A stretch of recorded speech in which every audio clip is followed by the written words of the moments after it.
नमस्कार साथियों, गौरव ज्ञान धारा में आप सभी का स्वागत है। बताइए, क्या आप मुझे देख पा रहे हैं और सही से सुन पा रहे हैं या नहीं। फिर अपनी इस क्लास को शुरू करते हैं। और इस क्लास को शुरू करने से पहले I have some information for you.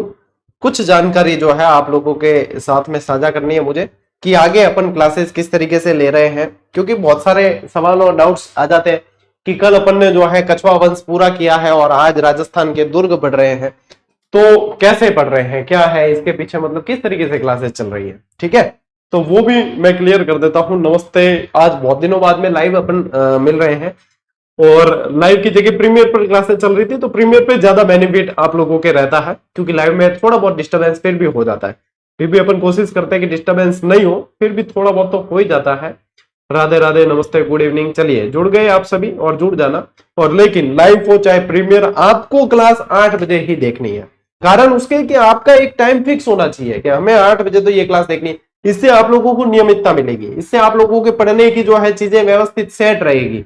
अभी बहुत मजे किए आप लोगों ने, मैं देख रहा हूं चतुर्थ श्रेणी एग्जाम के बाद में 90% बच्चे ठंडे बस्ते में अपनी तैयारी को डाल चुके हैं और वहीं पे गलती करते हैं विद्यार्थी। जबकि इस तैयारी को कंटिन्यू रखना होता है, सिलेक्शन का यही आधार है। आज भी मेरे पास में एक होनहार विद्यार्थी का कॉल आया। वैसे बहुत मैं कम नंबर शेयर करता हूं, नंबर शेयर नहीं करता हूं, क्योंकि मैं फोकस करता हूं कि अपने काम पे फोकस किया जाए, वही विद्यार्थियों के लिए हितकर है। लक्ष्मण जी पटेल है, पाली में स्कूल लेक्चरर लगे थे अभी कुछ समय पहले, और अब उनका असिस्टेंट प्रोफेसर में भी हो गया है। नियमित अपनी क्लासें ले रहे थे। मुझे भी इस बात की जानकारी नहीं थी, उन्होंने बताया। तो बोल रहे थे कि सर ज्वाइनिंग के समय मेरे साथ आप साथ में चले कॉलेज लेक्चरर के अंदर। तो देखते हैं वो तो कैसे टाइम सेट होता है या नहीं होता है, क्योंकि मेरी जिम्मेदारी आप लोगों के प्रति बहुत ज्यादा है। तो यही है, मैं नंबर शेयर नहीं करता और मतलब आप लोगों से मैसेज फोटो वगैरह नहीं मंगवाता कि अपने जो है अपनी इसकी मार्केटिंग करेंगे इसके जरिए। कभी कभी आपको स्क्रीनशॉट और ये मैसेज वगैरह बता के मोटिवेट कर लेते हैं, बस ये है। बाकी मोस्ट ऑफ विद्यार्थी राजस्थान के जो चयनित हो रहे हैं, किसी न किसी तरीके से अपने इस प्लेटफॉर्म का फायदा वो लेते ही है, चाहे टेस्ट सीरीज से लो, किताबों से लो, क्लासेस से लो। कुल मिला के अपना उद्देश्य है वो सिलेक्शन ले ले, और ये हो जाता है और हो रहा है। तो शुरू करा। देखो, दुर्गों में क्या पूछा जाता है, सबसे पहली बात पूछी जाती है दुर्गों के प्रकार। और आप लोगों को दो तरीके के वर्गीकरण पूछे जाएंगे, इसके आगे दोहरे हैं, इसके आगे आप लोगों को नहीं पूछा जाएगा। आप लोगों को पूछा जाएगा कौटिल्य के अनुसार, ठीक है, और आप लोगों को पूरा पूछा जाएगा शुक्र नीति के अनुसार, ठीक है ना। शुक्र नीति के अनुसार पूछेंगे, कौटिल्य के अनुसार पूछेंगे। तो कौटिल्य के अनुसार पूछते हैं तो अर्थशास्त्र, कौटिल्य की पुस्तक कौन सी थी, अर्थशास्त्र। कौन सी पुस्तक थी, अर्थशास्त्र इसकी पुस्तक थी। और अर्थशास्त्र के अनुसार इसमें प्रकार बताए हैं 4, ठीक है। अर्थशास्त्र के अनुसार कितने, 4 तरह के प्रकार बताए गए हैं। जिसमें देखो पहला नंबर है औद्रिक दुर्ग या औद्रिक दुर्ग बोला जाता है। ये और कुछ नहीं, ये है जल दुर्ग। ये क्या है आप लोगों के, जल दुर्ग है। ये औद्रिक दुर्ग बोलते हैं ना, ये क्या है, ये जल दुर्ग है। यानी कि किसी न किसी तरीके से ये जल राशि से घिरा हुआ रहेगा, किसी न किसी तरीके से जल राशि से, यानी कि या तो नदियां पास से निकलेगी या फिर किसी न किसी तरीके से इसके आसपास पानी होगा, ठीक है।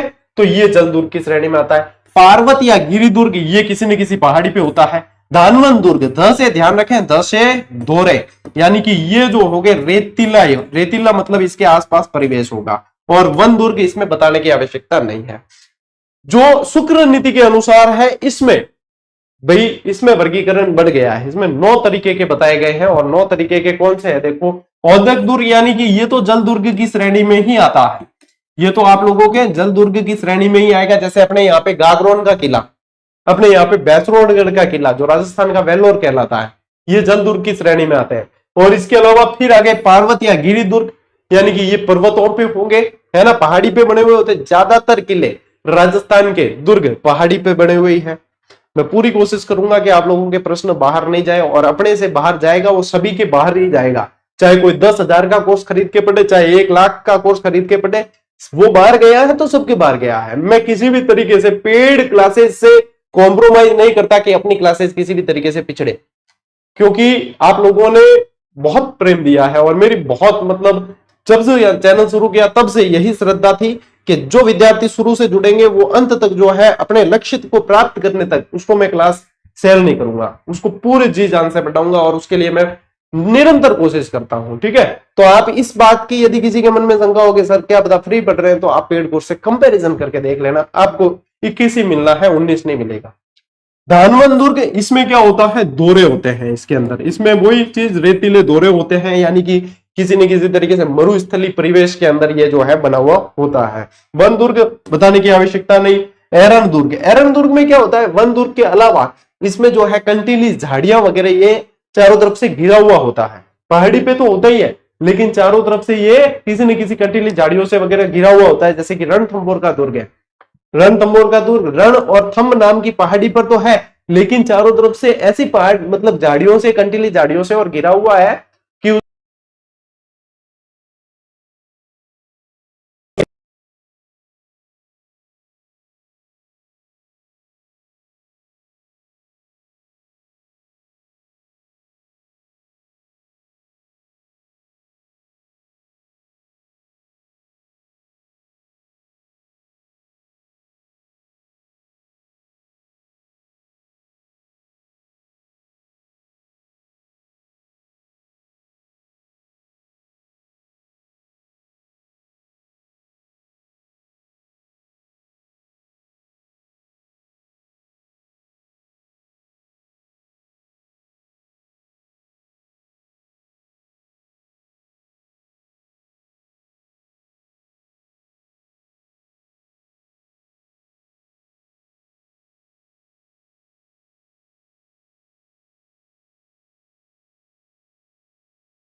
है उसकी वॉल्यूम की क्या चल रहा है, लाइव की संख्या दिखती है, फ्रीक्वेंसी दिखती है, 3-3 स्क्रीन लगी हुई स्टूडियो के अंदर।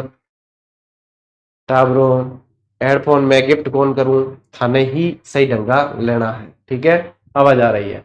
तो इसमें क्या होता है, इसमें खास से ध्यान रखो, इसके चारों तरफ खाई होती है। मैं ये कह रहा था कि सामरिक दृष्टि से इतने शानदार दुर्ग बनाए गए राजस्थान के। खाई किस लिए बनाते थे, खाई मतलब गहरी खाई बनाते थे, खाई को भर देते थे पानी से और पानी में छोड़ देते थे विषैले जानवर, मगरमच्छ, सांप आदि विषैले जानवर छोड़ देते थे, है ना। कुछ न कुछ ऐसी व्यवस्था कर देते थे कि मतलब दुश्मन सेना उसको डायरेक्ट पार नहीं कर सकती। तो क्या अपारे गुरु जी क्या विजय पता है, तो अपारे मतलब वो फिल्मों में कौन देखियो कि यूं लकड़ी रो एक पुल खुला यूं ठप कर, तो जो है लकड़ी का पुल ऐसे आके टूट जाता, उसमें से जैसे घोड़े अंदर आके पुल वापस खींच लेते। तो अपने तो व्यवस्था है, अपने आने के लिए तो अपने ने व्यवस्था कर रखी है, लेकिन दूसरे कोई नहीं आ सकते थे, वो चारों तरफ से हो जाता था सिक्योर, ठीक है ना। चलिए अब देखो सैन्य दुर्ग, अच्छा, और ये पारिद दुर्ग, पारिद दुर्ग में क्या होता था, चारों तरफ होती थी दीवार, बहुत मजबूत जो है दीवार होती थी, या फिर आप कह सकते हो परकोटा। दुर्ग के चारों तरफ यदि दीवार हो उसे कहा जाता है परकोटा। तो मजबूत परकोटा बनाया जाता था, कई जगह मिट्टी का परकोटा बनाते थे, कई जो है पत्थरों का मजबूत बनाते थे। मिट्टी का परकोटा लोहागढ़ दुर्ग के बाहर बना हुआ है, उसके बाहर खाई भी है, वो पारिक और पारिद दोनों दुर्ग की श्रेणी में आता है। तो उसमें क्या होता था, मिट्टी की दीवार इसलिए बनाते हैं कि सामने वाला यदि गोले दागता तो उसके जो है गोला आके उसके अंदर धस जाता और वो हो जाता डिस्ट्रॉय, वो किसी तरीके से फट नहीं पाता था, तो इसलिए मिट्टी की भी दीवार जो बनाई जाती। परकोटे अधिकांश जैसे दुर्गों के तो बनाते ही थे, जैसे जैसलमेर का जो है दोहरा परकोटा उसको कमरकोट कहा जाता है। तो ऐसी चीजें तो आप लोगों को ध्यान रखनी। और सैन्य दुर्ग एक मजबूत जो है सेना होती थी, चतुरांगिणी तो नहीं बोल सकते, चतुरांगिणी में तो संख्या बहुत ज्यादा हो जाती है, लेकिन मतलब पूरी तरीके से हथियारों से लैस जो है सेना होती थी, मजबूत सेना, उससे सिक्योर रहता था। सहाय दुर्ग में क्या होता था, सेना तो होती थी, साथ ही साथ विश्वसजन यानी कि विश्वसनीय सामंत और उनके भी जो है जबरदस्त तरीके के मतलब यूं कह सकते हैं युद्ध कौशल में पारंगत जो है कई सारे सामंत रहते थे, कई सारे मतलब ऐसे जो है एफिशिएंसी वाले व्यक्ति रहते थे। तो वो इनके मतलब क्या है, कोई रिश्तेदार हो सकते हैं, कोई सामंत हो सकते हैं, कोई भी हो सकते हैं। वो सहाय, सहाय से याद रखो सहायता करने के लिए, राजा की सहायता करने के लिए कोई ना कोई मौजूद वहां पे रहेगा, तो वो होता था सहाय दुर्ग। तो मैंने इसकी श्रेणी आप लोगों को सब बता दी है।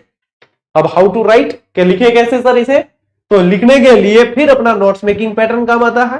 पहले इसको समझ लिया अपन ने, स्क्रीनशॉट इसका भी ले लो, और अगली स्लाइड पे आप लोगों को मैंने सारी डिटेल जो है लिख के बताई है, अब बता रहा हूं तो वो आप लोगों के काम आ जानी है, ठीक है।